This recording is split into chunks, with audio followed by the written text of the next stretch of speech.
Welcome to the Introspections podcast, episode 2. Today's guest is really exciting for me because it covers a topic that I think a lot of people are unaware of. So, the Introspections podcast is a podcast that comes to give you a journey of self discovery and awareness through the eyes of mentors, peers, and experts. And today, I have a very sensitive conversation for most people, but it's a very necessary conversation. It's called healing the inner child. So what we're going to find out, what is the inner child? What is the process of that healing? What does it look like? So to have this conversation with me, I have Mrs. Florence Ntazana Mpundu, who is a psychologist, and she's here to help us get through that process. How are you today, Florence? I'm fine, thank you. How are you? I'm doing good. So before we got on this podcast, you and me had an opportunity to talk, and we found that we aligned in a lot of ways in terms of how we thought about development of a child and how that impacts people as adulthood. So that's mostly what I wanted you and me to talk about today. But before we get into that, tell me a bit about you. Who are you? What do you do? What do you love doing? Okay, my name is Florence Ntazana Mpundu. Mm-hmm. I am married. Okay. I have kids, so I'm a mother. Okay, how many kids do you have? I have 3, 15-year-old, 13, and 6-year-old. Okay. Yeah. I've been married for the past 16 plus years. Okay. Yeah. So what do I do? I'm a psychologist, so I'm found at Family Legacy as an early counselor. Mm-hmm. And at Psych Health as the consultant psychologist. So I am found for now on those 2 places. Okay. Yes. So I'm going to get into what we have to talk about today, but I have this tradition. So the previous guests from the previous episode leave a question for the current guest. So we're going to tackle that question, and then we can get into the conversation. So I had 2 guests last time. Okay. The question that they left for you, they didn't know you, so it's just like a random one. What's the one thing that even if you tried your best, you cannot stop doing? Could be like a passion, could be something that you really love. So what's that one thing that no matter how you try, you find yourself unable to stop doing it? I'm a people person. Okay. So the one thing I cannot stop doing is helping people see the light. Okay. Or navigate through their emotions and their traumas in life. Okay. Yeah, I have got a personal reason for that. Okay. Yeah. Is this something, when you look back, is this something you wanted to do throughout, like going back to your childhood as well? Did you always know, like, I think I'm a people person and I need to be of service in this way? Yeah, I knew that, and I wanted to do something related to medicine. Mm-hmm. But growing up, I ended up starting with NATEC. Okay. Yeah. Along the way, when I was married, I was a mother, and looking at what I was doing, it wasn't adding up. So I decided to go to school. Okay. So I had 2 options, whether to go back to the medical school and Mm-hmm. start medicine like I initially wanted to do, Mm-hmm. or do something related that will make me influential in the people's lives. Right. On a grassroots, of course, from those that cannot even afford anything. So I decided to do psychology because it was more fitting into my routine then. Mm-hmm. I was a mother, I was a wife, and I had other duties. So I needed to pick up a career that would fit into my routine, but also be fulfilling and feel part of my inner me and the duties that I needed to do. The Okay. duties that I owe is to a person who is not privileged to get certain services. Okay. Yeah. Okay. That's really awesome. So I'll get into our conversation for today. I've always been intrigued by this concept of the inner child, and I would like you to help me navigate that. So from how I understand it, all of us have a version of ourselves that it's like when we're young, it's when our emotions are most raw. So the things that happen to us tend to kind of last longer in our lives. I may not be phrasing this correctly, but I want you to help me guide this conversation. What is exactly the concept of the inner child, and what type of people need their inner child to be healed? How do you think about that as a psychologist? So the inner child concept comes from the theory that states that we all judge and perceive and believe and reason with the basic foundation that was formed as a child. Mm-hmm. So remember, if I were to know how to treat any individual, I should first know how they grew up. Where did they grow up? Mm-hmm. Who was the significant person in their lives? Is it their mom? Is it their dad? Did they have both parents growing up? Were the parents divorced at some stage of their growth? Were they raped as a child? Were they abused by anybody, like physically, psychologically, mentally? So the theory tried to tell us that we judge and receive information from others based on what happens to us as children. Okay. So that's the foundation. So as we are growing, we are picking up habits. Okay. We are picking up the way we feel. There are certain things that are more sensitive to us. There are certain smells that when you just smell something, it takes you back to your childhood. There are certain phrases when you hear them from somebody, they trigger certain dysfunction in your body. So when we talk about inner child, we are talking about that foundation of emotion stability, of your cognitive, of your learning pattern, sleeping pattern, eating pattern. All these things are formed in our childhood. As adults, everything that we do, we judge and do things based on what is in our subconscious that we formed as children. Okay. So maybe we start from the adult perspective. Because what I really want to do with this podcast is help people become masters of themselves. This means their emotions, their day-to-day life. And one of the things that requires is doing like a self-assessment where you see like, okay, what in my life is not going the way I'd want it to go. So what I'm going to ask you next is, if someone has dysfunctions as an adult, or if they have experienced trauma, how do these things start to show up in adulthood? And then maybe from there we can start to take it back now to say the process of healing that trauma. But in your experience, how do these dysfunctions or emotional attachment styles, as you phrased them earlier, how do they come and show up in our adult lives? Like, for some people may not even be aware of how they're showing up, but maybe their life is not going a certain way. So the inner child wounds might show up in different ways depending on the person. Would you say we all have an inner child wound? Yes. If depending on how you grew up. Some people are lucky they had a secure childhood.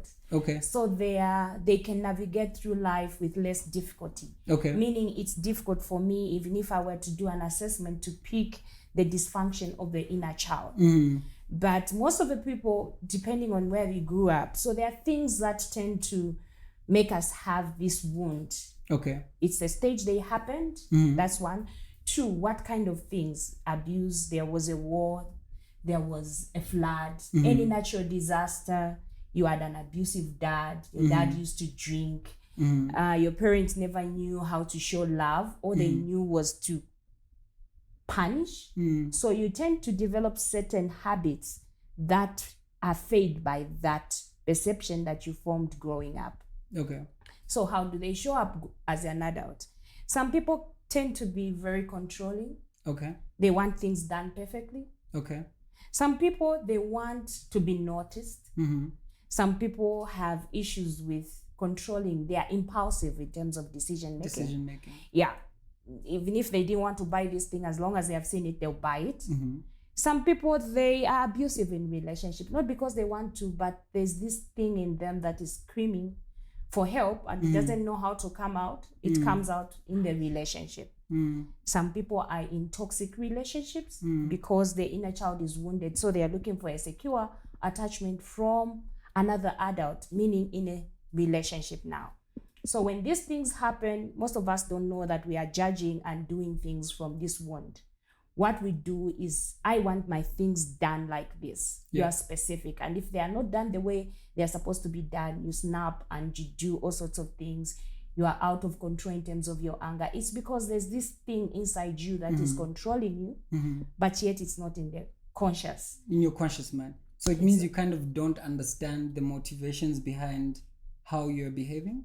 Most of the times, most of the people don't, unless awareness is created. Okay. So awareness can be created by a psychologist or by a psychiatric doctor to say there's something beyond the normal.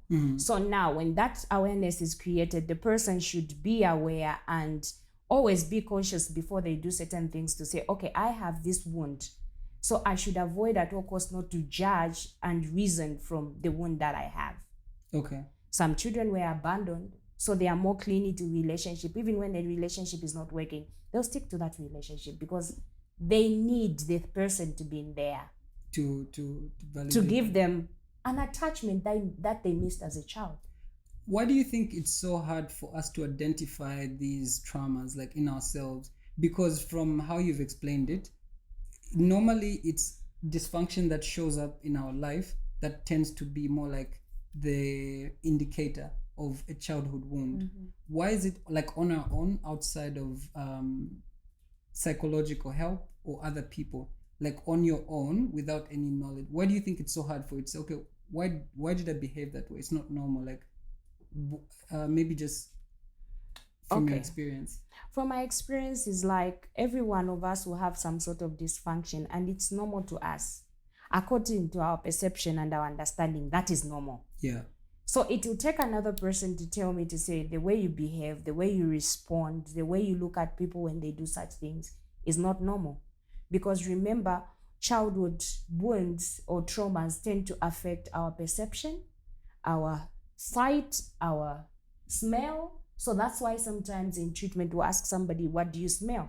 And somebody will come and tell you they're smelling something that happened during the trauma. Oh, wow. Yeah. Recently, I had one of my clients tell me to say, I smell blood. Yeah. Because they were in an accident that happened recently and they were smelling blood. Yeah. So why is that? It's because that's a thing that has overwhelmed the brain. Right. And has made the brain to dysfunction. So remember the brain, what it does. The moment we have these experiences which was too strong, it tends to numb them. Okay. When they are numbed and they are pushed into the subconscious so that we can survive. Okay. The only challenge is that when you have been through trauma, your emotions are more alert. So you become more reactive and less responsive. What do I mean? A person who has been trauma doesn't have time to process thoughts, the feelings, and then go back and forth. No, they more respond in the emotions, what they feel. Yes. But a person who is more stable in terms of having a good childhood growth and development, they respond with logic. They will think back and forth before they answer you. Why? They are letting their cognitive interact with their emotions back and forth and then reason within themselves what is the best way to answer. Yeah. That's so impactful in terms of that realization. So maybe let's go through these actual early development stages. You mentioned that some stages are more sensitive than others.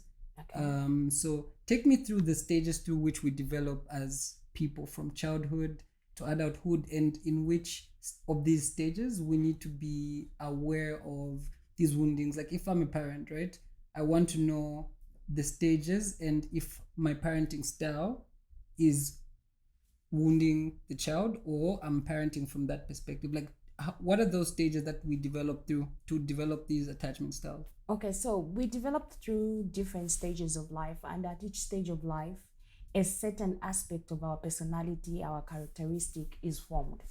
So I won't go them like step by step, but I'll give you the milestones that we look for. Okay. So there's the 13th year. We say you start reasoning at 13.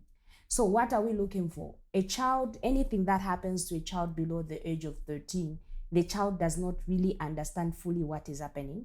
For example, if a child is raped at 3, the child will know something weird happened to me, but their brain cannot interpret the message. So for the child to survive, the brain will hide the information in the subconscious. Right. But the child will grow up with certain fears, anxieties, and these are children who cry for no apparent reason.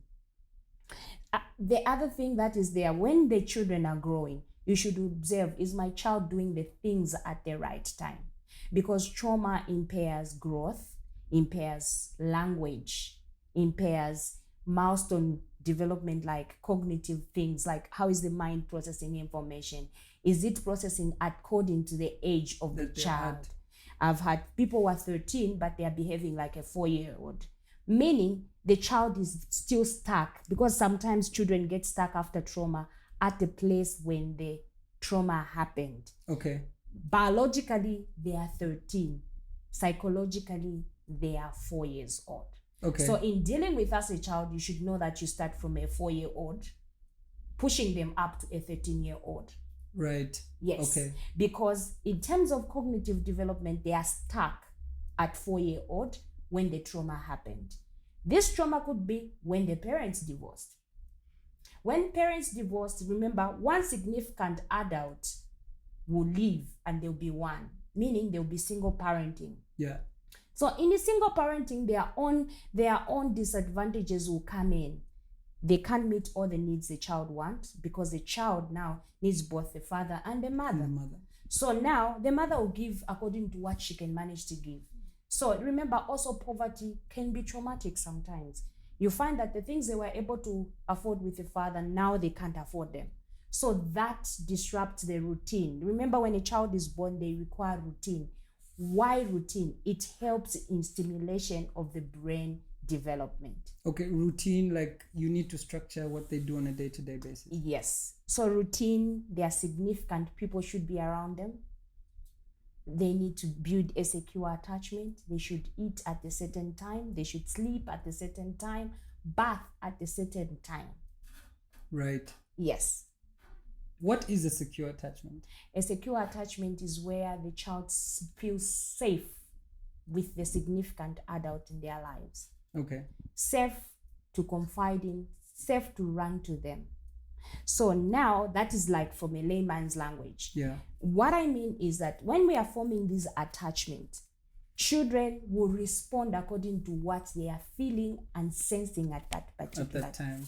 Remember, when before the child can start talking, they are more likely to sense and feel, not the spoken word, because they can't express themselves. That does not mean they are not hearing you, but their thinking and their interpretation of what they are hearing, they'll sense it and feel it. Okay.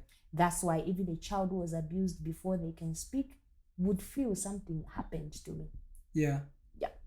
Okay. That's so impactful. I feel we do not have enough of these conversations in society. Conversations where we are talking about things like childhood traumas, things like dysfunctions of an adult, and how they show up as adults. So if I identify that I have this dysfunction, or I have childhood trauma that causes me to be reactive instead of responsive, what are some of the things that on my own I can start doing to first of all, to identify, secondly, to increase my self-awareness about what may be afflicting me as an adult? Okay, so usually trauma requires professional treatment, but there are things you can do at home that would help, like meditation. So meditation comes from so many religions. In Christianity, we have meditation. Yes. Buddhism, we have meditation. So meditation in psychology, what we are saying is like you have to have time, 10 to 20 minutes every day. You sit down, you calm down. You can listen to soothing music, but you have to have a phrase within your mind that you're processing. Okay. You are processing this thought, why you want to remove racing thoughts from your mind. You want to calm down so that you can hear yourself. Yeah. Yeah. So that's meditation. You can do that. Secondly, is to adopt a routine. Because when you have a routine, you have enough sleep. Okay. Most of the people, because they've been traumatized, they become hyperactive. Okay. Meaning they don't want to sit still, because when they sit still, they are afraid of the things they'll start thinking about. Okay. So they'll be everywhere and busy doing everything. So because of that, you want a person to have time when they are calmer, when they can be aware of what they are thinking, how they are feeling. And how has it worked? Like yesterday, how was it? Oh, today at the end of the day, how was my day? Okay. What is it that didn't work well with me today? How can I reprocess this so that it doesn't stay in me and affect me? So meditation helps with that. I mentioned routine. So routine goes with diet. What time do you eat? What time do you go to bed? Everything should follow according to order. The other thing that you can do is also to have a good support system. Support system. Yeah. So it's so interesting that you mentioned meditation. One of the things that I think is a very valuable tool that a lot of people are not aware of is meditation. Tell me a bit about how meditation is good for someone who has patterns that resemble childhood trauma, and like what exactly does it do for them?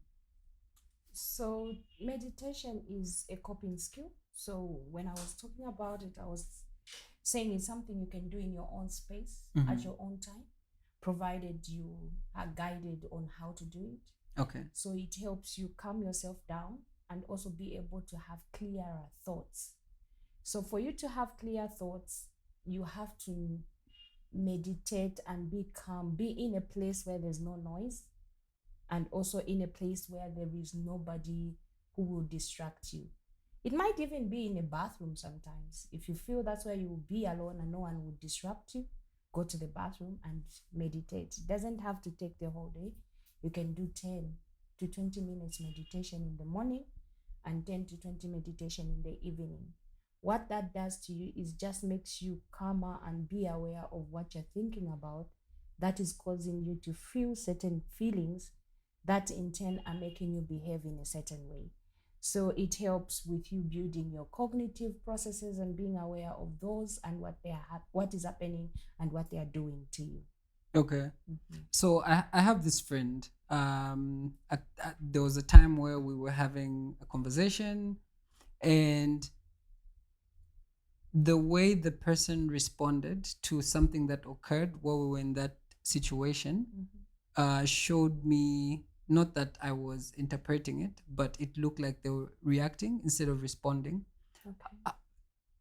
How does our childhood trauma or someone in need of that has an inner child that needs to heal, how do they perceive reality? Like, let's say if someone has a fear of abandonment, Okay.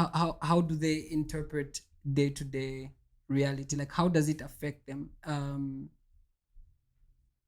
in how they live their everyday life? Okay. So you said your friend reacted instead of Yes, she responding. reacted. So the reaction could be they are scared of what will happen because they have been there before Psychologically, yeah. and So they were are reliving the moment psychologically. yes. So and then the other thing that happens is that when abandonment takes place, you have these people who cling. I mentioned cling to toxic relationships. Yes. Even when the other person has realized, they say this relationship is not going anywhere, I need to get out. This person will say you can't leave me, and they'll manipulate that person to stay. To Why? stay. They are scared of the feeling that they experienced as a child. It will come back full force to experience it now as an adult. So they tend to be cleaning. They want things to be done the way they are done. They want them to be done in an order that makes them look like they are in control. Yeah. Because as a child, they were not in control. So things happened to them. They were abandoned maybe by one parent. This could be due to anything, even death. Could be one parent dies and one remains. The child will still feel abandoned. Because sometimes children don't know how to interpret death or isolation from another adult that they feel should be significant in their lives. So this friend of yours was reacting not from a place of where they don't know. They knew what they wanted. Maybe that person was giving them the secure attachment that they were looking for. They were safe. They feel themselves with this person. And when the person wants to pull away, they will react. They won't respond because they still have the wound. They can only respond when they are aware of their own dysfunction that is coming from their childhood. Okay. You work with a lot of vulnerable kids that have been abused, kids that have gone through different types of trauma. The question I asked you was about how this shows up in our adulthood, the behaviors and things like that. Now you work with a lot of children in your work, children that have been raped, children that have been abandoned by parents, different types of trauma. In your experience, what behaviors do children display when they are traumatized? And in your professional opinion, is it easier to start the process of healing for them at that age? How do these deficiencies show up? So these deficiencies would show up in different forms. Sometimes it could be eating disorders. Some children eat excessively because maybe the food is giving them the comfort. Okay. Other children will be more withdrawn. Others will be hyperactive. Okay. So it plays on a characteristic of an individual. Okay, like whether an introvert or an extrovert. Yeah, if it's an introvert, sometimes you find a person who is very talkative made to stop talking. Mm-hmm. Then you always question to say, has there been any change in behavior in the past few months in this child? Even when you have seen the sign, but you have to ask maybe the adults to give you that information. Yeah. When they give you that information, they'll say, all of a sudden, for the past 3 months, this girl only sleeps. Meaning something could have happened in that period of time. Secondly, if the child becomes uncontrollable, whereby they can't listen to instructions, they can't sit down, they are always hyper. Like even when you have visitors in the house, they're busy jumping from one corner to the next. Okay. It could be the child has experienced trauma, but some people it goes unnoticed. Mm-hmm. In that, because you don't know this child, it's difficult to tell. But others are too open. Okay. This is where you meet them for the first time and they're telling you even things they are not supposed to tell you. Yeah. So you know they are cleaning or screaming for someone safe. Okay. To communicate to. So you open up to them and you be able, if it's on the street, because I tend to have kids from the street, you see children who are like, auntie, I need to tell you something. There's someone I need to tell something. Because they are saying that, it's like they look at you and they feel you are safe. They feel safe. So because they feel you are safe, they want to tell you something. But sometimes you want to say, why do you want to tell me something? No, I can't tell you. There's somebody here. So you already know. If they're failing you to tell you in a certain place, they want to tell you in another place. Take note of the adults that are in that place and be able to probe on each adult if any of them will be the perpetrator of the abuse or will be the one neglecting the child. Okay. So they'll show different signs depending on their characteristics and their personalities. Okay. Yeah. So if it's a new child, it's difficult for me to say, oh, this child is traumatized. No. Yeah. That's why as a profession, you always want to take an assessment with a child, fully be able to see what you suspect, if it's true or not. Okay. Because I was also thinking about what you just said about a child jumping up and down. And I when I thought about it, it was like pretty much every child doesn't listen. But I'm sure you meant it in a specific way, because most children, their natural instinct obviously is to be playful. So maybe they jump up and down. Do you want to qualify that just a bit? The jumping up and down can be a child who is too small because they don't understand the concept. But the moment you find an 8-year-old child jumping up and down, then it raises questions to say, why is this child jumping where I'm seated? An 8-year-old is a grown child. Yep. Is not a baby. Is not a toddler. A toddler does that maybe to explore the environment. Yeah. This is a new person who has come. They'll crawl to you, touch you. Yeah. But when a grown child starts jumping where you are seated every now and then, that should raise some concerns. Okay. They could be in a dysfunctional home. Even if the parents are there, it could be the parents don't have time for those kids. And it could be there is no adult who is able to nurture and train the child to be a responsible child. Okay. Because a child is able to be trained. When you tell a child, sit, they are able to say, sit, I talk to this one. And that's the routine you were talking about earlier. Yes, so routine, where a child knows, when I look at a child, the child knows, oh, mommy is saying I'm busy now, go elsewhere. But when a child is not able to, this is the way my child is, just leave my child, that's the way. So you know there's passive parenting, where a parent is not really very involved in the child, and the child is manipulating the parents to have their way. Their way. Yeah. Okay. Can parents pass on trauma to children based on their own wounding in their parenting style? Yes. Even if, let's say, a child has got what I would think at some much when I was much younger was that only maybe people that have lost parents, or people that were raped, or people that were experienced severe trauma, psychological or in whatever form, can have an unresolved issue. But I've also come to notice that even someone with both parents can have unresolved psychological trauma. So can a parent pass on trauma to a child based on their own wounding? I'll answer it in this way. It's not really passing on. It's because if I'm impaired as a parent, the way I would train my child, I'm a wounded person by myself. If I haven't learned to cope, identify my own traumas, and know how to respond, not coming from the wound, I will impair my child. So my perception would be shouting at a child is the training of the child. My perception would be punishment is the only form of learning that to produce something. So meaning my kids won't receive other forms of training like reward system. Like reward system. Yeah, they only receive punishment because I grew up believing only punishment works. Okay. So remember, a person, when we are born as a human being, we interact with the environment. Even if you are very intelligent, if we put you in a toxic environment, your intelligence will only serve you for very little. Yes, you can pass your exam, you can do all sorts of things, but you need the right environment for you to mature and grow up into a responsible adult. Yes. Okay. This conversation for me was so key to have because I feel like the parenting, it's such a key element of who we become as adults. The parenting or lack of it really plays a very key role. So in our African context, of course, things are changing now. We have very different parenting styles historically from the West. How do you see that balance between the two? Like the difference between, let's say, disciplining a child physically and talking about it with them. Not really contrasting, but showing how the parenting style, each parenting style is beneficial, not beneficial in the emotional, psychological development of the child.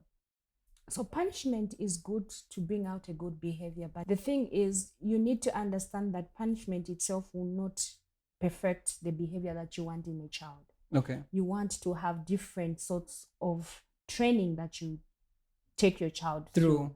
Yeah. So there is the reward system. This is when a child does what they're supposed to do. Let's say make their bed, clean up, cook. You reward that incentive. So that works. But again, this might not work every day. So you're training a child through the entire childhood milestones. Yeah. So sometimes you need to punish. How does punishment look like? For us growing up, punishment was beating. Punishment was you won't eat in Shima. But the punishment can take so many forms. Now that there's phones, there are games, you can also withdraw games from a child as a form of punishment. You can prevent a child from going to visit their friends because they are under a punishment. No, this week I'm being punished by my mom because I came late the other day, so I can't come and visit you. What you want is to have the child realize the wrong they have done, so that that time for punishment is not just for pain, it's also for them to think through what had happened and how they can change. The other time, you can use time out. So you have done something that you're not supposed to do. For now, you are here, sit here, calm down, realize what you've done, and I need you to apologize. So the child will sit, analyze through what had happened, then come and apologize. Oh, mommy, I'm sorry. I shouldn't have taken your money from your purse. So what you're doing is, by the child sitting still and understanding what had happened to them and what had transpired that day, is let them, why is mommy punishing me? If the child can't reason, talk to them. Do you know why I'm punishing you? Or do you know why I'm about to beat you? Always explain before you punish a child. Because if you punish without reinforcing it with an explanation, the child will just become reactive. Okay. And that will bring out a childhood wound. Right. My parents were abusive. They never listened to me. Have a conversation about what has happened. When you have a conversation, tell them what is expected of them and what is not expected of them, then you punish them. Okay. Because what you're trying to do is now punish the wrong they did so that they never do it again. Yes. Or they learn from it. Okay. Yes. So now when you say that, I have explained why I'm beating you. I'm beating you because you stole, and it's not good to steal, because in the future you might not steal from me. You might steal from another person, and this person might take you to the police. What will happen? So the child now has this understanding to say, okay, there's a ripple effect to my behavior. Yes. What are some of the indicators that someone can look out for in themselves to identify possible signs of unresolved trauma? Okay. So this could look different to every individual. So for me, I tell people to say, look at your life from the time you were born today. One, the places where you've lived. Okay. How safe were they? Because even a community violence can make someone have a trauma. Whether you're part of it or not, even just observing by observing and also being able to participate sometimes. Okay. Violence within a household. So whether your mother was being abused or your dad was being abused, we are part and parcel of that abuse. Okay. Parents abusing substance, anything. It could be alcohol, marijuana, or anything. You are also part of it, because when they are impaired, they treat you in a way that is not supposed to be done to you. You were raped. You were attacked maybe by thieves or something. You were part of like a disaster, a natural disaster, like a war zone, like a flood, or even a drought. Lack of food can also be traumatizing. Poverty itself can be traumatizing depending on the extent. So those are the things you should look at. But those will not tell you how impaired you are. Then you have to look at yourself. What is it that I do unconsciously without me reasoning with myself? I just do. I react to certain things. Why do I react to these things? Others react because they are trying to defend themselves. They feel threatened. Why do you feel threatened? That could be an indicator. Maybe there's some unresolved issues within you. So when that is happening to you, what should you do? Write down. It's good to write, to journal everything. To journal? Yes, about your life. Okay. It's very important, because even in trauma treatment, what we tell people is to journal. Okay. Why journal? Because when you're not talking about these things, you'll not know that they are there or how they have affected you. You are only able to see their effects and the emotions become alive when you talk about them. Right. It could be a death of a loved one that happened all of a sudden. Talk to somebody who is connected to that person about that person. That will help you process the emotions and also start the journey of healing. Yeah. So the awareness itself, you're aware that something is not working. Start talking about it. Then if you reach an extent where you feel stuck, you can also call for professional help. Right. Yes. The other thing is to let yourself feel the pain. Okay. Because sometimes what does that look like? Letting yourself feel the pain? If it means you cry, you cry. Okay. If it means you shout, you shout. Okay. Because if you suppress your emotions, what happens is that suppression will have a negative impact on you. On you. Okay. Yes. And then you can also observe your sleeping pattern. My sleeping pattern is an indicator.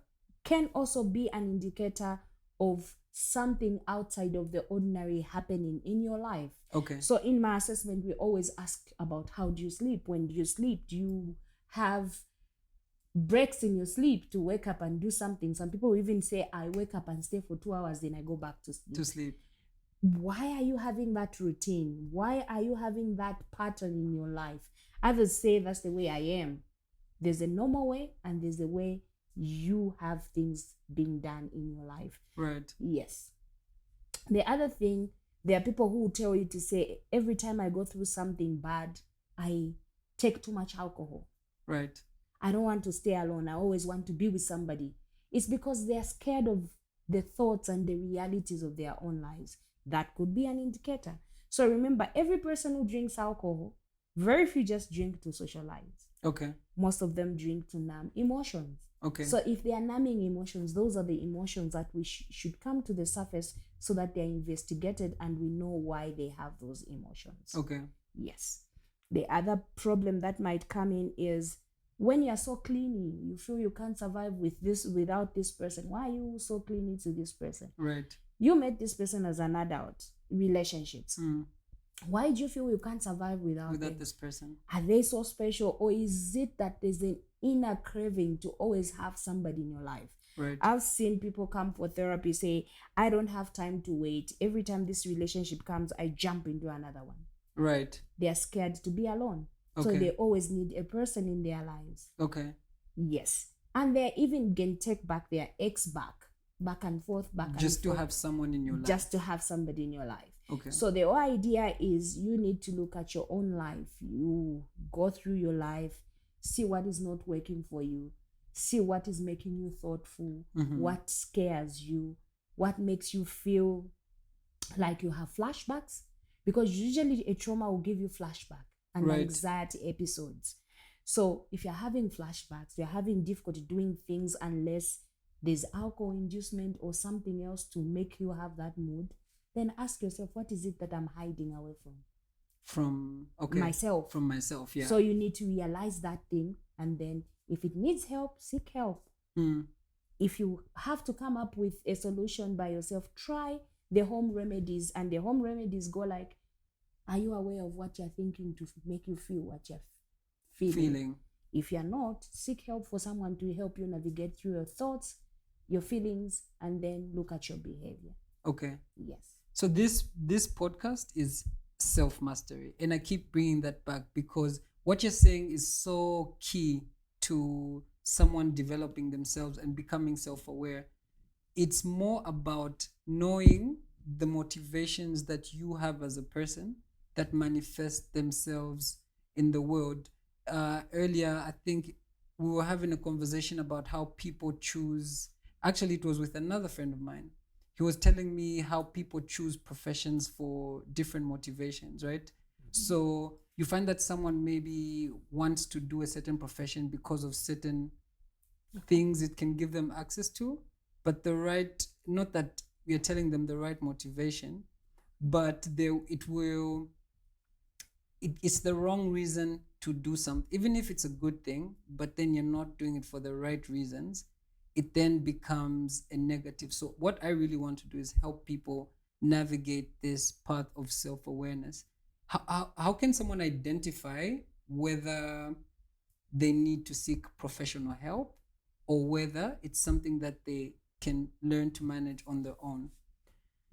Okay, usually trauma is hard to manage on your own because it requires intense treatment, and people dysfunction during treatment sometimes, more especially depending on the type of the trauma.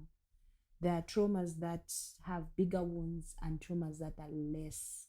So even the numbers will show in the assessment to say this is a big trauma. Wound. Yeah. I'll give an example for a lack of a better term of a person I had who was in an accident where the father died in his hands. Right. He would have flashbacks every day. And that's something we'll never take away from him. So is that the brain trying to tell him that you have this thing that you're not dealing with, or like what in that moment? Because it's doing that for a reason. Like why is he or she experiencing those flashes? They are having flashbacks because they saw these things, and the brain takes a record of everything we've been through. Right. So this thing is more significant because it's more painful. Yeah, the emotion. So the pain that is attached to an event is the amount of flashbacks we tend to have. So if I greet you today and there's nothing painful that has happened, right, it's easy for my brain to be calmer and to be able to interact with you in a calmer way. But when I go through something toxic with you, you are a person I'll never forget.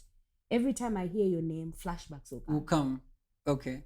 That's why some people get addicted to toxic relationships, because they try to numb that emotion by convincing themselves to say, I can manage this, I can go through this. But in the nutshell, what they are doing is their own dysfunction is also calling for this person to be part of their lives. That's why when the people we attract sometimes resemble the abuse that, That we we have had. been through. Yeah, I actually wanted to ask you that, like, we tend to attract partners that have something to do with the trauma that we have. If you have a trauma, like, let's say, if you have a fear of abandonment, right, you will maybe attract people that are emotionally distant. Yes, because you don't want to show them that you really need them. You're trying to hide away from what is inside you. Right. But that's what gives you away to that person. Right. And then people will tell you, this person that you're talking to, this person that you've been relating to, this, and this, and this, you won't mind because you need them. Right. So we become needy. Right. Remember, a relationship should not be like, I can't survive without you. This person. Then that relationship is not working for you. Let the person, if the person loves you enough, they'll come back to you and they'll be able to meet your needs. But if you're pulling and kicking them to be closer to you, actually they will neglect you, but physically they'll be there. Right. Physically they'll be there, but they will never meet your needs. Meet you, right. Yes. And you know, with people who have been through trauma, they have got issues with setting boundaries. Okay. They don't have boundaries, actually, most of them. Okay. That's why they're involved in risk behaviors. Right. Most of the people I've talked to, including the prostitutes that I've counseled, right, some of them, it's coming from childhood trauma. Right. So they are on the street because they are needy. Right. Not because it's not always about the money. No. It's about an emotional need, which is greater than the money. Right. Because those who go there for money, they'll be there for a while and they'll leave. But I've known people who have been there for a long time. Mm. I had one child who was raped as a child tell me to say, Auntie, when I grow up, I have to sleep with all the men. So it's not about the money, it's about the revenge. So after the trauma, the child wants to finish them. That's what she said. Yeah. So now, in looking at it, it sounds funny, but the thing is, that's the thing. Mm. Because when she was defiled, no one believed her. So she has grown up with this wound that is covered up. Now she's a teenager. So what does she want? She wants to sleep with every man. Right. And she has to have, because of the society setting, she has to have a reason to sleep with them. So she'll tell you she needs money, but that's not what she needs. What she's trying to get is the act in terms of, in its relation to the defilement. Yes. Okay. So she's trying to meet that needs to say, I've also done this. I've also done this. This one felt you can do this to me. I'll do this and this and this. So now what we're trying to say is trauma manifests itself differently in different individuals. I've met people who can't have relationship because they detest men because she was abused as a child. So it depends with where your brain takes you. Okay. We can be in the same car, an accident happens, the way we respond and the way I respond is different. Why? We are different individuals, different personalities, different characteristics and temperaments. Because of that, we respond according to what we already have within. Okay. Yes. Let's talk a bit about healing. Okay, so the healing journey is long. Therapy is not a short-term thing. So whenever somebody tries to reach out for professional help, they should be willing to go through the entire process. Okay. The process is longer because people relapse. Okay. Yes, it's common. They relapse, they go back to the same things they used to do because it's painful. Is that a conversation you have with them in advance? Say, look, we're going on this journey, but you have to know that at some point you may revert to old behaviors. Not really, because you want them, when they come in first time, let's say they are seeing me, so there'll be a consultation session. This is where you dig up the foundation and the background, how they grew up, where did they grow up. Already you know the indicators. So when it comes to a session for assessment, you already know what to probe on. Right. What is it that you need more information on? The foundation is key, because if I don't know where you've been and what you've been, who is around in your life and who is not, it's difficult for me to assess you. Okay. I need to assess you, and your foundation and your cultural belief system, your perception should be part of my assessment in order for me to get the truth. Right. Yes. So if I discover you've got trauma, that's not the first beginning of your treatment, because we always want to give you coping skills before trauma narration. Right. So the trauma treatment itself has to have a backing. When you go home, you're going to be alone. I remember one person told me, I feel very tired after this session. Why? It's like we triggered the brain to open up. And they are now in the conscious. The person can't survive. Okay. Sorry to cut you short. That's so powerful, because there really is, even if, like, let's say you get into an argument with a friend, a loved one, or whoever, right? As long as that conflict is still there, you feel a burden. But immediately, even let's say like with a partner, a husband, or whoever, whenever there's that conflict, after the conflict is resolved, it always feels like you were carrying something that you've released. Yes. Just in relating to what you said about them feeling tired, because it's like, yeah, so the tiredness also comes in because now the conscious and the subconscious are interacting. Okay. And they are having this conversation. And now you are telling them to say, when you start feeling like this, do this. Because that's where now you don't start directly into trauma narration. You always have to prepare them with good coping skills beforehand, before you can start treating the trauma. Right. Why? Because you need something they will do to calm themselves down. And CBT works well with that. Meditation works well with that. CBT? Cognitive behavioral therapy. Okay. Works well with that. So you give them these as a foundation treatment. Okay. Before you go in the actual trauma. So remember, trauma always causes a lot of thought distortion. And this thought distortion is what we want to address, because some people believe, they were told to say, you were raped because we are coming late, it's your fault. So because you were told that, of course there'll be some level of you agreeing to that. Self-blame. And self-blame. So in short, you feel like you deserved what happened. Okay. So now you have to remove all those misconceptions and be able to make a person realize that if you are a child, you are not responsible over yourself. There should be safe adults to protect you from being raped. Okay. So you were not raped because it's your fault. You were raped because your significant adults in your life were not creating a safe space for you. So if you have to heal, you cannot heal blaming yourself.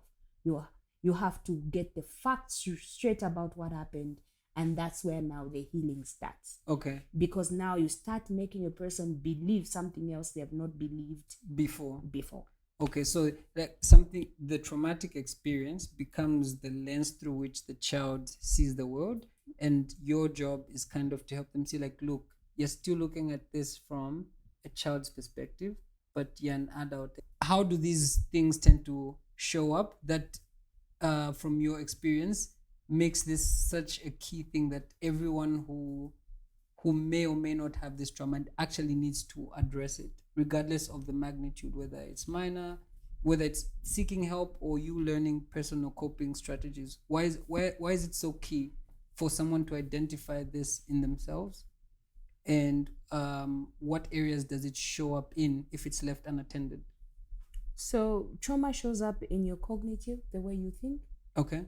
Sometimes people who have been traumatized tend to have racing thoughts. They'll be thinking about anything and everything. Okay. They're impulsive. So in cognitive, you have all those impulsive things. And then in your brain development, if it's a child, they tend to have a smaller brain. Okay. Yeah, and learning disabilities. Does that mean they'll have a smaller head as well? I don't know. I don't know about that. But when we say a smaller brain, we mean that, remember, the brain works on use it or lose it basis. Mm-hmm. So if part of your brain is going to be shut down by trauma, right, it means the part of your brain will not interact so much with the other part of your brain. Okay. So when we say use it or lose it basis, it's like the way the neurons grow in your brain. Mm-hmm. If I learn something, like today I've learned about this light, so my brain has grown. Right. Okay. Like, so literally, physically expanding in a certain section. It means I've grown another neuron because I'm experiencing a new connection. Yes. You've created a new connection. So we want, growing up as a child, not that routine of exploring the environment, learning from everything, texture, touch, smell, seeing is not disrupted. The moment it is disrupted, it means the brain starts shrinking. Okay. Because it's fighting, it shifts from the growth pattern, making connection. It goes in the survival mode, where emotions are more alert than anything. The other parts of the brain. So now when that happens, the brain is not given chance to grow. So that's why the smaller brain comes in. Again, we are not saying that situation cannot be saved. Of course, you look at your behavior. Yeah. These things are some of the things that my friends will tell me, your friends will tell you. Sit down and analyze. Why do they tell me this? That could indicate something. Okay. Yeah. In physical growth, some people, there are certain diseases that are linked to mental health issues. Okay. Like which ones? Like cardiovascular diseases. Okay. Like hypertension. Okay. Like type 2 diabetes. It's Okay. both can be a biological and a psychological induced condition. Okay.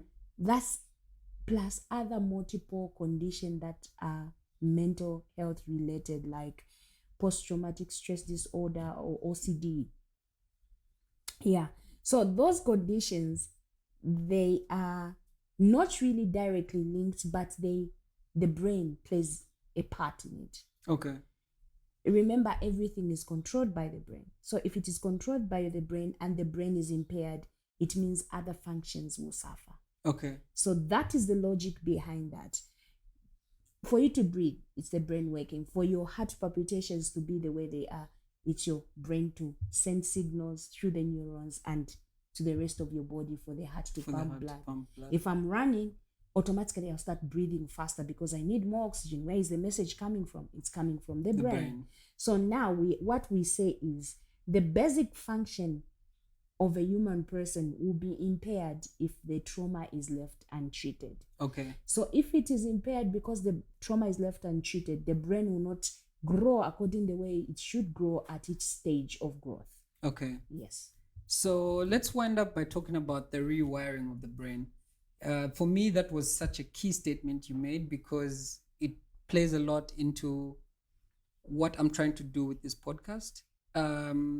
Whenever we learn something new or we expose ourselves to things, like you mentioned, the brain starts to create new connections based on the new knowledge, and it starts to grow based on that. I think this plays into CBT, cognitive behavior therapy. Would you describe it as a process of teaching the brain new connections? So it's not really teaching the brain new connection. It's like when I come, I see this light. It's new to my brain. So it registers a message. A message, okay. And it grows a neuron that identifies when you see this what light. I've seen this. Okay. It's like when a child is growing, we say you stimulate the growth.